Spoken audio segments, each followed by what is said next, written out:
Item ಯಾವುದೇ ಇರಲಿ try ಮಾಡಿ ಆಚಿ ಚಿಕನ್ ಮಸಾಲಾ. ನೀವು ಹೇಳಿದಾಗೆ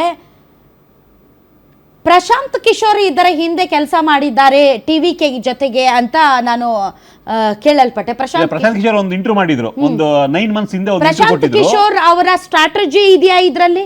ಮೈನ್ ಸ್ಟ್ರೀಮ್ ಮೀಡಿಯಾನ ಟಚ್ ಮಾಡದೆ ಸೋಷಿಯಲ್ ಮೀಡಿಯಾನ ಮಾತ್ರ ಸ್ವಲ್ಪ ಇಂಜಿನಿಯರಿಂಗ್ ಮಾಡಿ ಒಂದು ವೇವ್ ಕ್ರಿಯೇಟ್ ಮಾಡಿ ಒಂದು ಒಪಿನಿಯನ್ ನೋಡಿ. ಸೋಷಿಯಲ್ ಮೀಡಿಯಾ ಈಗ ನಾವು ಮೇನ್ ಸ್ಟ್ರೀಮ್ ಮೀಡಿಯಾದವರು ನಾವೇ ದೊಡ್ಡ ನಾವೇ ಇದು ಅಂತ ಹೇಳ್ಬೋದು, but social media is the future.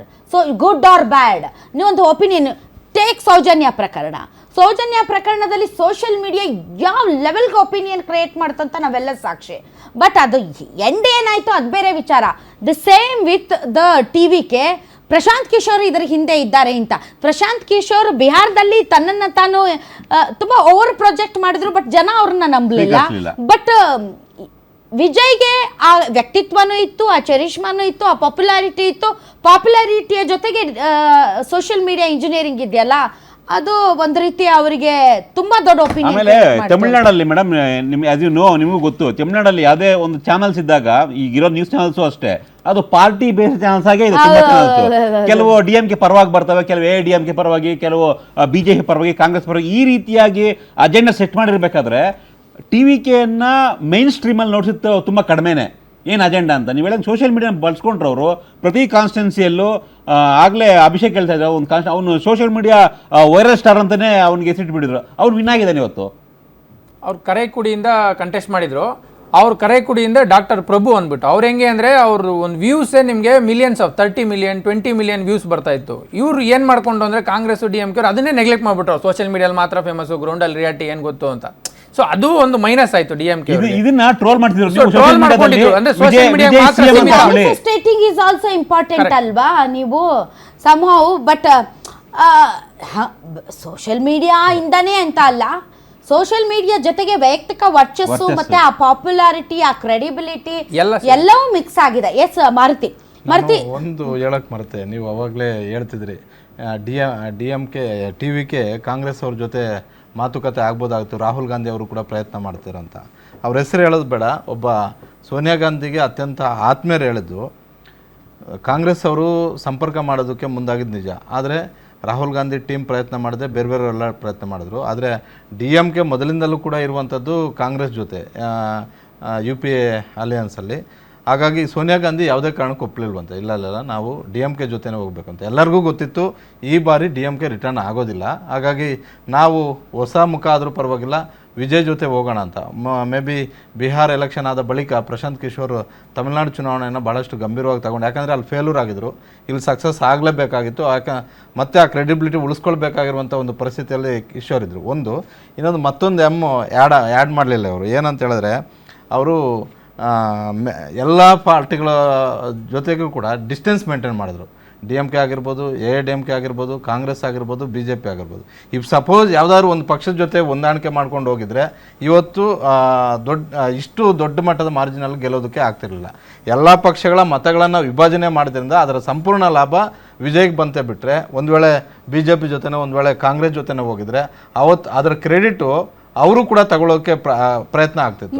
But ಆ ಒಂದು ಸಬ್ಜೆಕ್ಟ್ ಅರ್ಲಿ ನಾವು ಅದ ಡಿಸ್ಕಷನ್ ಮಾಡ್ತಾ ಇದ್ವಿ. ಈಗ ಆ ಡಿಸ್ಕಷನ್ ಪ್ರಶ್ನೆನೇ ಉದ್ಭವ ಆಗಲ್ಲ. ಯಾಕೆ ಅಂದ್ರೆ ನಾವು ಹೇಳ್ತಾ ಇದ್ದದ್ದು TVK ಯಾರು ವೋಟ್ಸ್ ಡೆಂಟ್ ಮಾಡುತ್ತೆ ಅಂತ, ಈ whether it's DMK vote or AIADMK vote ಅಂತ. ಬಟ್ ಈಗ ಅದು ತಗೊಳ್ತಾ ಇರುವಂತ ನಂಬರ್ಸ್ ನೋಡಿದ್ರೆ ಇದು ಇದು ಇದು ಮ್ಯಾಸಿವ್ ಆಗಿ ಇದು ಒನ್ ಅಂಡ್ ಓನ್ಲಿ ಚಾಯ್ಸ್.